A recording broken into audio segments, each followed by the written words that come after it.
Greetings, all! Today, we will be examining the uncommon fighting-type Pokemon Clobbopus, the Tantrum Pokémon, and its relatively rare evolution Grapploct, the Jujitsu Pokémon. While they might look more than a bit out of their element on dry land, the members of the Clobbopus family are unique cephalopods that can make life on land more than work and render them tricky creatures to have to confront. Clobbopus have soft, beige, round bodies with a series of orange spots on their body, as well as a mask-like orange marking around their face and blue eyes, stretching almost all the way to the orange-tipped siphons. Their tentacles are mostly quite short and built mainly for locomotion, save for two that are much larger and both have small orange sucker pads near their ends, but also end in large blue and orange boxing glove-like appendages that they use to interact with their surroundings. Their evolved form, Grapploct, have navy blue bodies and yellow sucker pads on all of their limbs, with a darker blue undercoat on what would be considered their belly region and the underside of their tentacles.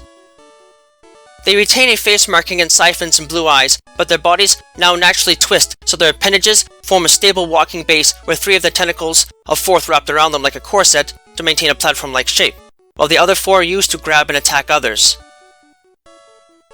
The members of the Clobbopus family share in common with the members of the Grapploct family the fact that, though they are generally considered to be marine organisms that dwell in the water, they do not possess much in the way of aquatic attributes and in fact lack a water-type assignment completely.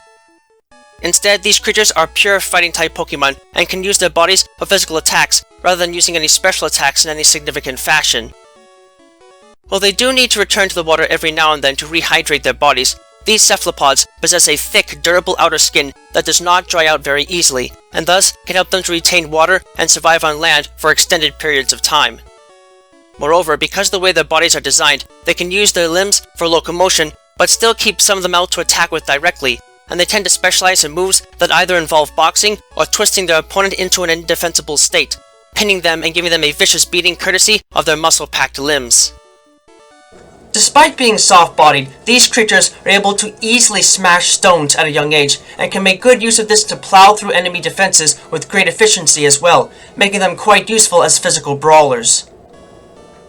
In addition, they have the advantage that their overall intelligence is much higher than that of a lot of other aquatic organisms, placing them on a general intelligence level far higher than other water-dwelling life forms and even other cephalopods, and are thus not to be trifled with without a serious game plan in mind. Their soft and extremely flexible build allows these creatures to shrug off any chance at paralyzing them under most circumstances, and thus allows them to have access to Limber as a base ability.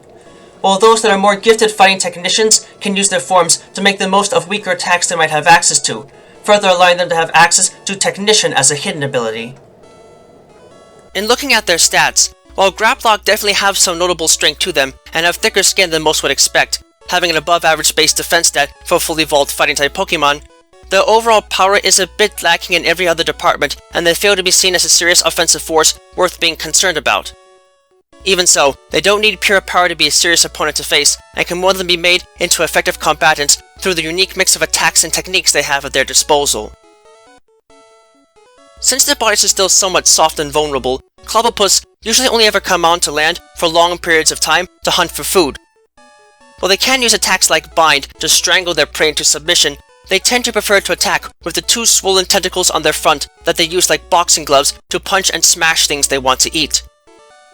Unfortunately, these creatures are highly curious and will gladly employ the same strategy when examining other objects, making any initial encounter with them a potentially painful one.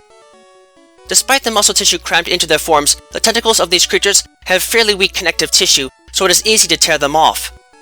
This does not seem to bother them all that much though, as Clobbopus have an astounding regenerative factor and can regrow stripped tentacles within a few days as if nothing had ever happened. While they have an intelligence level equal to that of a 3-year-old child, and thus can be trained fairly easily at a young age, there is a disadvantage to this, as the species name comes from the fact that they are well known for throwing violent temper tantrums when things do not go their way.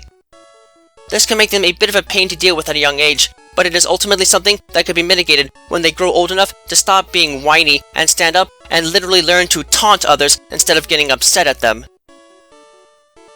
When Clobbopus finally get their act together and manage to effectively learn how to taunt others, they will reach a point where they can finally mature and evolve into Grapploct, in which their expert grappling skills can finally come into play.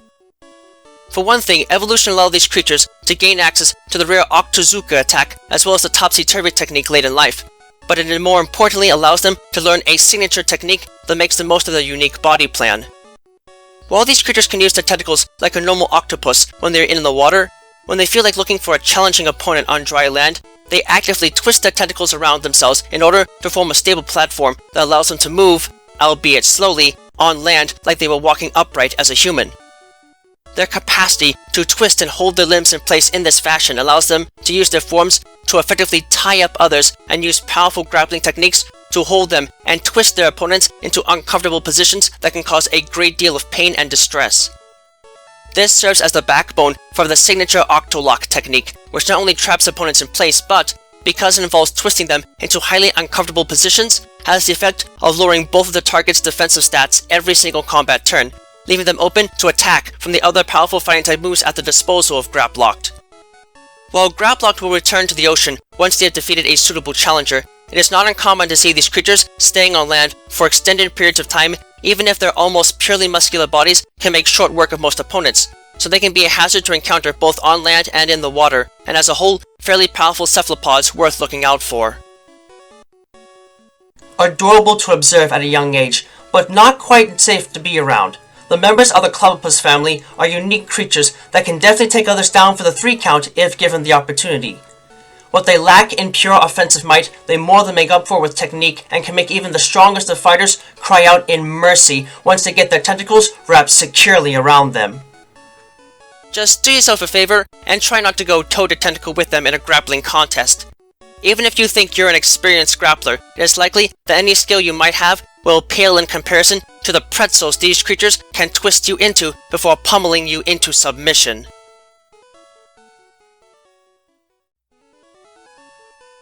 Thank you all for watching this video. It is always an honor to be able to speak with you all on the subject of Pokemon in a way that brings me great joy and happiness in my work. If you would like to keep tabs on past and future work, click that subscribe button, check out my work on DeviantArt, and don't be shy about following me on Twitter, where you can find pertinent announcements on upcoming work before it is officially posted. Links to both can be found in the video description. If you would like to support my work and help Miguel and I continue to produce more content for you and improve upon our presentation, please visit us at my Patreon page, which you can also find a link to in the video description. Yeah, no. With that, I thank you for watching and I wish you well.